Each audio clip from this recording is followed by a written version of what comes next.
Okay, we are live. Hello, everyone. Welcome back.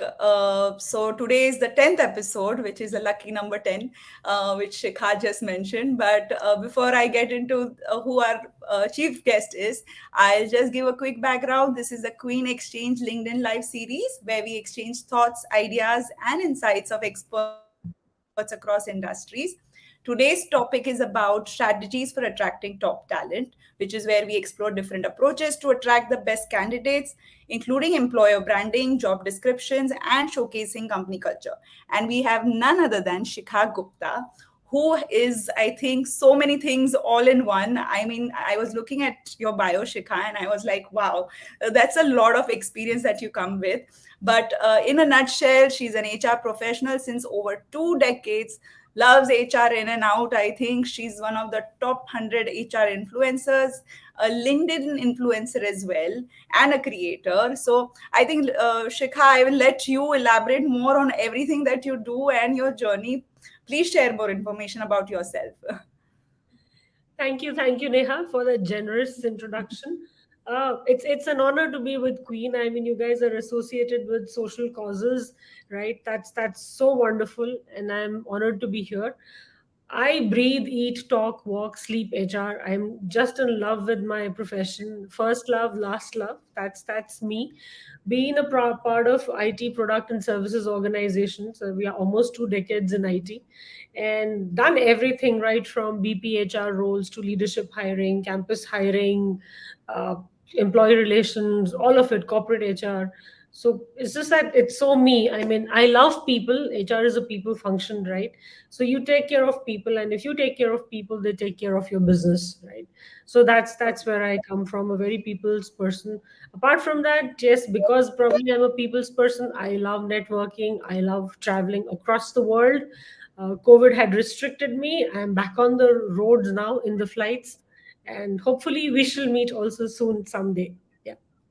Yes, I love to see so much passion in what you do, and that's what we also are all about in terms of helping women finding their own passions and wanting to them to advance in their careers or pursue something that they are really passionate about. So I love the passion that you come with, and the energy is just great.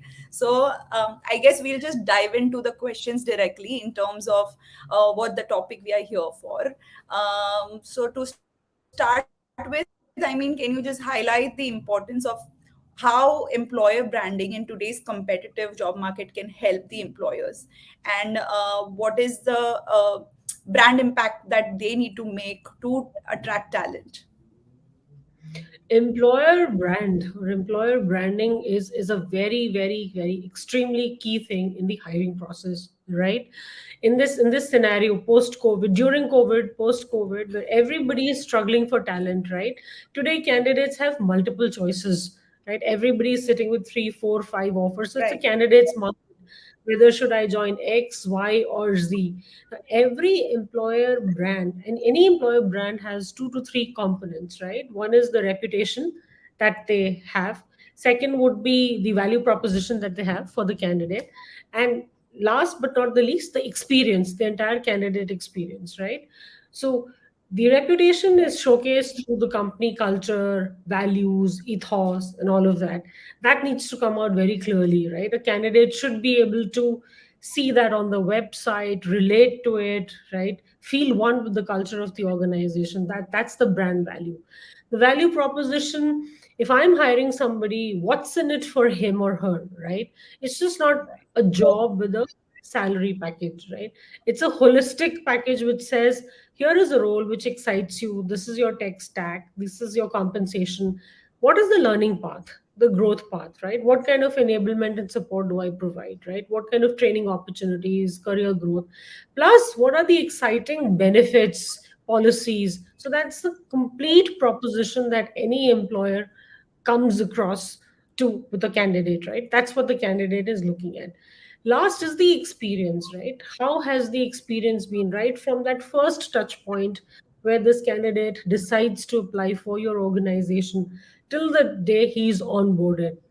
How has the entire journey been, from all the scheduling to interviewing, feedback, video calls, in person interviews, blah, blah, blah, to an offer letter generation, and finally the candidate accepting the offer. So, Right. all this entire, the reputation piece, the culture piece, the proposition piece, and finally the experience piece are all part of employer branding. And this is what impacts the candidate's decision whether to go for it or not go for it, right? Anybody can Correct. throw money today.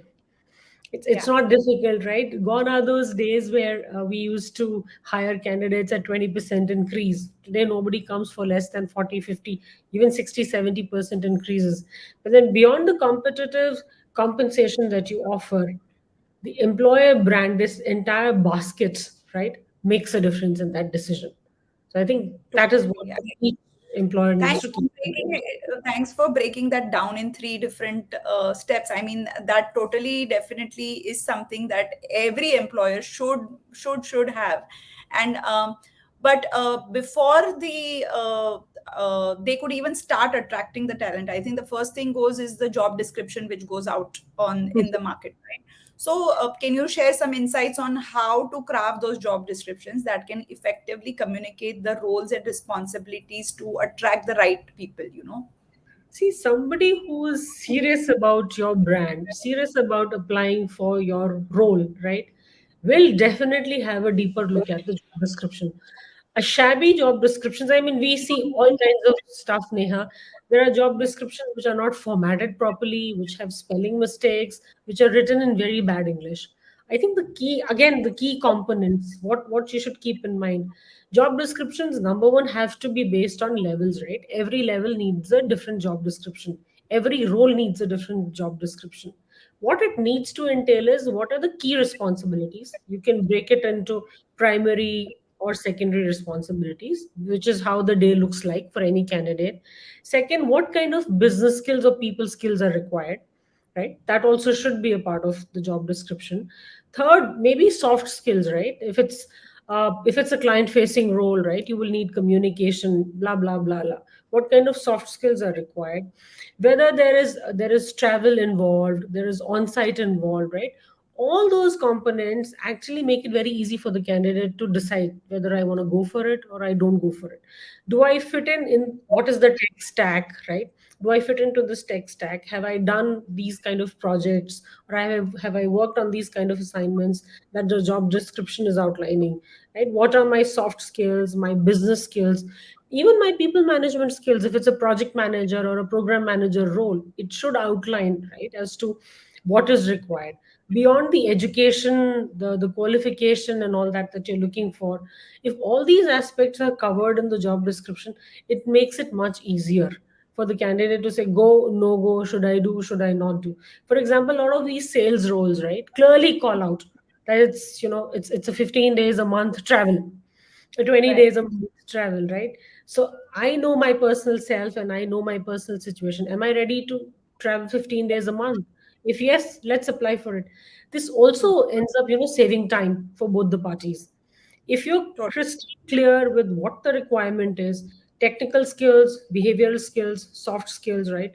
With the job responsibilities and education, we are good. We will get the right candidates to apply to our roles. In my mind, Totally. that's what it is. Yeah. So, do you recommend any strategies for effectively showcasing the company's culture as well during the hiring process? What strategies would those be? Yes, like I tell my team all the time, when you do an HR discussion, which is probably the last round of the hiring process, right? It's not only about compensation negotiation, right? Or at every round, why don't we talk about the key policies, the feel good factor, those smaller things that you do for your employees, right? Which make them feel good. It could be celebration. So tell them about the key policies, tell them about the feel good factor. It's not only, okay, this is your role, we can offer you 10 lakhs or maybe 11 lakhs and then close the discussion. What is the mission of the organization? What's the vision? How has the journey been, right? What challenges has the organization gone through? And what is the future? What does the future look like next 2 to 3 years, 4 years, 5 years, whatever visibility you have? All these things, Neha, give a sense of ownership, Right. responsibility to the recruiter, or to whoever, or the hiring manager, plus the candidate. He also Hmm. feels, yes, the company is investing time and effort in explaining. They're seriously interested in my profile. I should give it a shot. I can think of spending the next 2 to 5 years in this place. So company culture has to be showcased at every step of the hiring period. Everybody has to do it. It's not HR's job alone.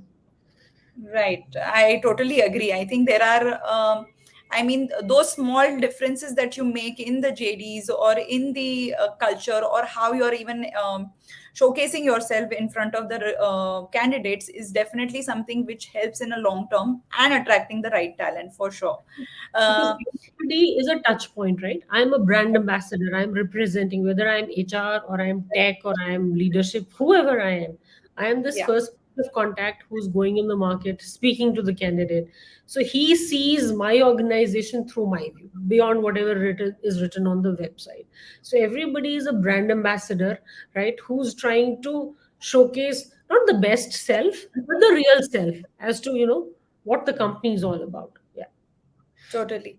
So now that with the rise of remote work, right? So I'll give a background. Like with diversity, we are basically helping women to get back to careers or help them advance in their careers, right? So in specifically in gender diversity, I think flexible work is definitely something people are really much looking for, and that's something that COVID helped in terms of demanding and actually being able to do that. And I believe the workforce also evolved in that way. Now, how has the approach from an employer standpoint changed in terms of attracting that type of talent, and what are the strategies that have emerged for it? Yeah, so initially when we were struck by pandemic, we were all thinking, oh gosh, how do we do it, right? Productivity is going down. How do you track people? They're sitting at home. There's absolutely no way to figure out who's putting in the required hours, right? Because for certain roles, I mean, for every role has KPIs and KRAs and all that, but for certain roles, probably it's a little difficult to measure compared to the others, right? So Right. we said, okay, what do we do? But gradually what happened is we started realizing, yes, we could work from home, right? There are different tools that can track performance, or track the output, right? Project managers, whatever, team managers were given better training, right? Were sensitized with a little more empathy, right? To say that, you need to give time, space, and you need to measure people only on output, right? Everybody has KRAs. You need to measure people on output. Whether somebody puts in 4 hours or 5 hours or 8 hours a day, right? The output has to be as per the role definition, Right. right? So we did start working from home. We continued working from home, and then we moved to hybrid, right? Where we said we will do 2 weeks, sorry, 2 days a week from office, or maybe one day a week from office. Now that posed another problem, which was attrition, right? A lot of people did not want to come back to work, but we made adjustments. We, as an all employers, made adjustments to kind of uh, give space or Yeah. accommodate everybody, right? People were given choices of flexi working, alternate days working, few hours working, especially women, especially people who are mothers, right, who take care of family, or people changed roles. I saw a shift of a lot of people moving from full-time roles to part-time, consulting, freelancing within the same organization or even outside the organization, right?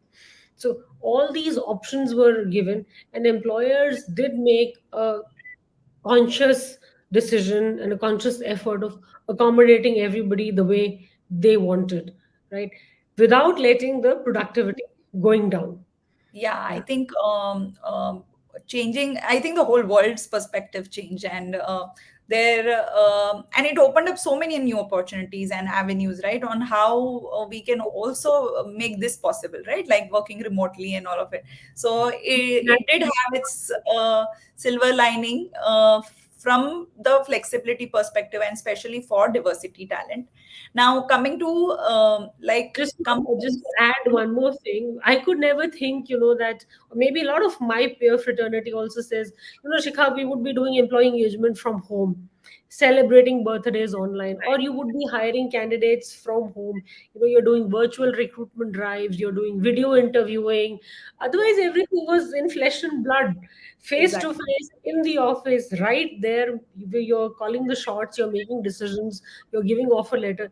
Now, everything has moved online, and it's possible. Initially, it was a little uh, not uncomfortable but weird, saying that okay, now Neha is my interviewer and I'm the candidate, we're going to talk like this rather than face to face. But we've all evolved. It's a journey that all of us have traveled together.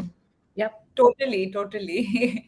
um, Now, coming to the diversity point, right? Like diversity and inclusion, definitely something that we advocate. And I want to know from an employer standpoint on how companies can incorporate more of DNI into their talent attraction strategies. If I mean, I'm sure there are actively strategies and plans being made within the organizations. If you can share more details on that.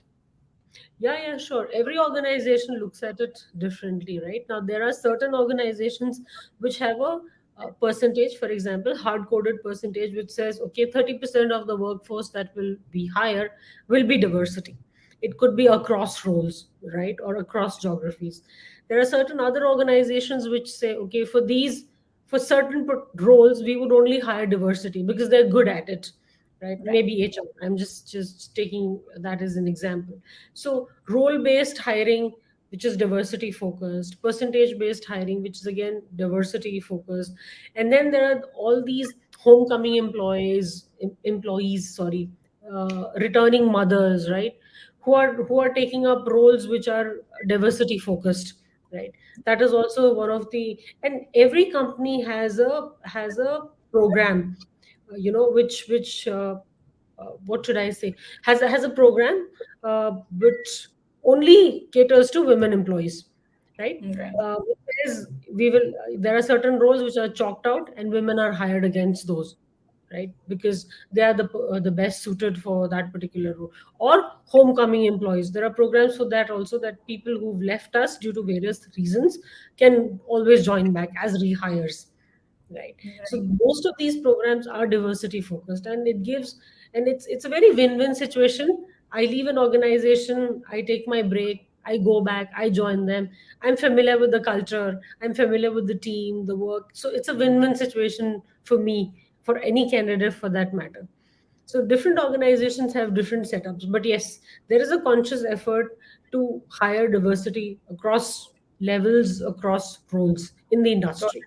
I think Yeah. the awareness about DNI during this time and age is way more than what it used to be probably 8 years ago when we started, or about a decade ago, right? So I think we are in a good space, and with all the efforts that we all are making together, I think it will definitely help us move the ladder up the ladder faster. And one more thing, Neha, with COVID, right? It's very easy to attract global talent, right? Because Yeah, you don't need to come to the office. You can hire more inclusive talent. You necessarily don't need a body sitting in the office. People can work from home. People can work from anywhere. So if I totally. have a role in I don't know, in Bangalore, blah blah blah, and I find a person who's suitable sitting in Ranchi, who can actually fulfill my requirement, I will go ahead and hire, because he doesn't need to come to Bangalore. So the talent pool has become really diverse across geographies. You can reach out to any kind of people, and if they're Absolutely. suited for your roles, then we're good. Yeah, and I think social media also has played a huge role. How we have evolved, and look how we are right now, live on social media, right? Like this was never happening few years ago. So social media also has to be given credit for this. How can companies also leverage on social media for effectively reaching and engaging clients? I mean, candidates. Candidates, yeah, yeah. LinkedIn is a great platform, right? Correct. Where you find everything, right? Yeah. Right from finding candidates to finding business proposals to generating leads. You can do job postings, right? You can reach out to the passive candidate crowd. You can, I mean, it's a great platform that most of the recruitment folks look at, right? And we've been able to hire a good percentage from LinkedIn, especially at the mid and senior levels, because that's where you find that kind of talent. When I Right. refer to junior level candidates, Naukri.com and other, job boards come into help. But yeah, social media is great. Plus, at very, very senior levels, there are companies who also adopt looking at other social media channels. So, for example, if I'm hiring a senior guy, I would probably go and look at his Facebook and stuff like that to understand the personality type, more of an MBTI kind of a stuff, to understand, what kind of a person he is. He does he fit into my organization culture and all that. So all that also Right. be is being done. But LinkedIn is a great, great, great social media platform to attract talent. Yeah. Of course, and that's interesting to know that even for senior leadership roles, you would look at like Facebook to understand the behavioral things that the candidate would come with. So that's And a I good am on my Facebook. Yeah, that's just me. yeah. The people add only friends and family to Facebook, not Right. colleagues necessarily. Uh, now we are almost coming to the time of, but before we close, I have last couple questions. Last one is about as the job market evolves, right? What do you foresee as the future trends and challenges in talent attraction, and how can companies prepare to address them? Oh, yes. Like we said, no remote working. We've been with Yeah. it for more than 2 years. That continues to be a challenge, right? Most of us, a lot of organizations are saying, please come back to work, which has led to the resignation wave. People are quitting because they're comfortable in their seats in their home. They don't want to come to office. So that continues. Second thing is the gig economy, right? The contingent workforce. There are people who can, you don't need permanent 8 hours 9 hours kind of employees. People have started Candidates have started picking up jobs which are project based, hour based, per diem based and stuff like that. Gig economy is rising very fast. It wasn't there maybe 4 5 years back, but today you see that gig workforce everywhere. That's second. Third, I think diversity and inclusion continues to be a challenge. Till the time we are able to do a 50-50 balance, right, between probably the man and the woman, we will still continue to endeavor to kind of, hire more diverse people, backgrounds, gender, and all of that, right? I think these three challenges. And yeah, the demand, the industry demand that keeps shifting, right? With recession hitting us, with all of that, with the socio-economic conditions of the country or of the world, right? That is again a challenge. So the demand and supply keeps going up and down. The talent war continues, right? HR continues to struggle, and we enjoy that. Something different, right? Tomorrow when we Yeah. write our career history, 5 years down the line, we'll say, oh, we were COVID babies, we've seen COVID. Yeah. Yeah, these three, four, four, five challenges continue to be there, and we are all Definitely. coping up with it. Yeah. So now I think we've talked a lot about from the client perspective or company's perspective, right? So before we wrap up, if you had to give last maybe three tips to candidates in how they can actually get the dream job that they are looking for, while making sure that it's with the most desired company that they would want to, what would be your tips? Number one, don't fake.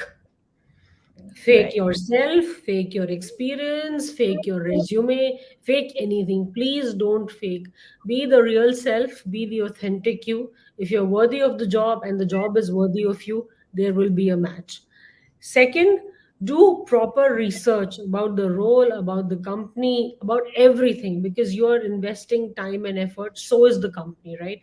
You're not there to join, treat it as a stopgap arrangement, and leave in another 6 months to a year. Give your time, your investment to the company. Last but not the least, don't do shopping all over the place. Take You've taken an offer. If you've accepted it, please join. I mean, the candidate, no HR, sometimes including me, we've stopped trusting candidates because people at any level just fizzle out at the last moment. Oh, somebody died, this happened, that happened. I mean, guys, if you're serious about us, we've spent 3 weeks or 2 weeks recruiting you, you've accepted the offer. Please join, stick to your word, right? Yeah, be Let's professional. I think it's very important. Yeah. be professional. Let's change the perception about candidates. Why? I mean, you have an offer. If you're not happy, don't accept it. If you've Yeah. accepted it, stop there and just join. Not look for two, three, four offers and then do, whatever, inky pinky ponky, and then choose one and join one. Yeah. Imagine, and I keep telling every candidate who does this, sometimes they speak to us saying that you had three offers, you've joined one. You've wasted two offers, which could have gone to somebody who's really needy, who needs Right. that job, Yeah. right? And similar thing applies for education. If you don't want to join a particular institute, don't give the entrance exam, right? You've Yeah. actually stolen somebody else's seat. It could have gone to a needy student. Exactly. Similarly, it could have gone to another candidate. So stop shopping all over the place. One organization, one offer. Make your commitment and please join.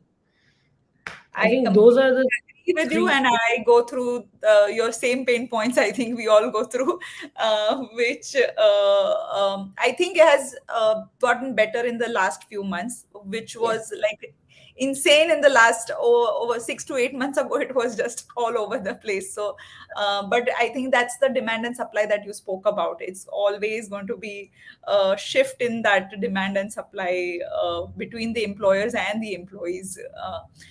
With that, I guess we will have to wrap up. Although it was an amazing session. Thanks so much, Shika, for your time and valuable inputs. I think we loved having you here, and we would love to do more of these kind of sessions for sure. I did not realize that time flew off I so know. soon. I mean, your questions were so intriguing, interesting, and on point. And I just went on. I hope it helps your audience. And yes, sure, I would love to speak to you more and more, and we shall connect offline. Yeah. Definitely, yes. Thank you And so much. keep Have a good evening. doing the amazing work with Queen.